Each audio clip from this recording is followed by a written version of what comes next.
సాయిరామ్. ఆంజనేయుని ఆనతి. శ్రీ ఆంజనేయ స్వామి వారి దివ్య సందేశము. అక్టోబర్ 24, 2015. ప్రశ్న: శ్వాసకు మరియు మనస్సుకు గల అనుబంధం ఎట్టిది స్వామి?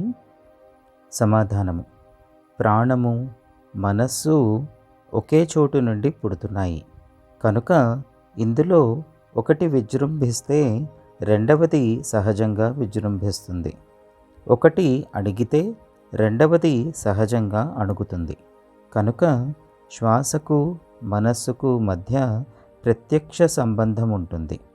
శ్వాస అక్రమంగా వేగంగా జరుగుతూ ఉంటే మనస్సు కూడా అలజడిగా గందరగోళంగా ఉంటుంది.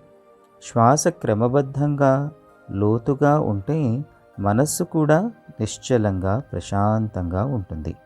ప్రాణం యొక్క స్థితి మీద మనస్సు యొక్క గతి, మనస్సు యొక్క గతి మీద ప్రాణం యొక్క స్థితి ఆధారపడి ఉంటుంది.